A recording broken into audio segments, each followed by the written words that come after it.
எல்லா மனிதர்களும் வாசிக்க வேண்டிய ஒரு பதிவு. உங்கள் இறுதி ஊர்வலத்திற்கு பின் ஒரு சில மணி நேரங்களில் அழுகுரல்கள் முழுமையாக அடங்கியிருக்கும். அடுத்த வேளை உணவை அயல் வீட்டுக்காரர் கொண்டு வந்திருப்பார். இல்லையென்றால் ஆர்டர்கள் ஹோட்டலுக்கு சென்றிருக்கும். வந்த கூட்டத்தில் ஓர் இளம்பெண்ணும் ஆணும் காதல் புன்னகையுடன் பரஸ்பரம் போன் நம்பர்கள் மாற்றிக்கொள்வர். படுக்கப் போகும் முன் காலார நடந்து வரலாம் என சில ஆண்கள் தேநீர் கடை வரை சென்றிருப்பர். சாப்பிட்ட இலைகளையும் குப்பைகளையும் இன்னும் கொஞ்சம் தள்ளி கொட்டியிருக்கலாம் என உங்கள் பக்கத்து வீட்டுக்காரர் மனதுக்குள் பொறுமிக் கொண்டிருப்பார். ஒரு அவசர சூழ்நிலையால் நேரில் வர இயலவில்லை என உறவினர் ஒருவர் உங்கள் மகளிடம் போனில் பேசுவார். மறுநாள் விருந்தில் கறியில் காரம் போதவில்லை என ஓரிருவர் குறைபட்டுக் கொள்வார்கள். எலும்பை நீக்கி கறியை மட்டும் குழந்தைக்கு ஒரு அம்மா ஊட்டிக் கொண்டிருப்பார். தன்னுடைய பங்குக்கு மேல் சில $100 அதிகமாக செலவாகிவிட்டதென ஒரு பங்காளி கணக்கிட்டு நொந்து கொண்டிருப்பார். கூட்டம் மெல்ல மெல்லமாய் கரையத் தொடங்கும்.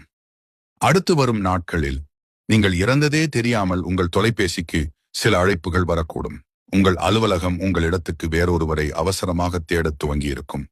உங்கள் இறப்புச் செய்தி கேள்விப்பட்டு உங்கள் கடைசி பதிவு என்னவென ஆர்வம் கலந்த சோகத்தோடு சில பேஸ்புக் நண்பர்கள் தேடக்கூடும். 2 வாரங்களில் உங்கள் மகளின் எமர்ஜென்சி லீவு முடிந்து பணிக்கு திரும்பிடுவர்.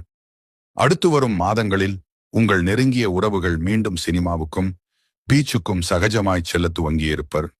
அத்தனை பேரின் உலகமும் எப்போதும் போல் மிக இயல்பாக இயங்கிக் கொண்டிருக்கும்.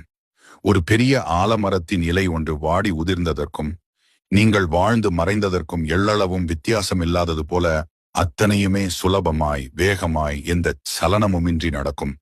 மழை பெய்யும், தேர்தல் வரும், பேருந்துகளில் கூட்டம் வழக்கம் போலவே இருக்கும்.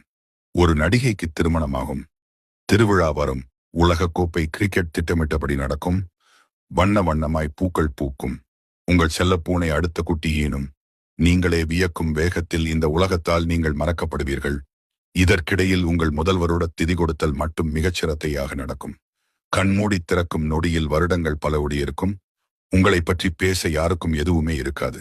என்றாவது ஒரு நாள் பழைய புகைப்படங்களை பார்க்கையில் மட்டும் உங்கள் ஊரில் நீங்கள் நெருங்கி பழகிய 1000 பேர்களில் யாரோ ஒருவர் மட்டும் நீங்கள் இருந்ததாய் அபூர்வமாய் உங்களை பற்றி யாரிடமோ பேசக்கூடும்.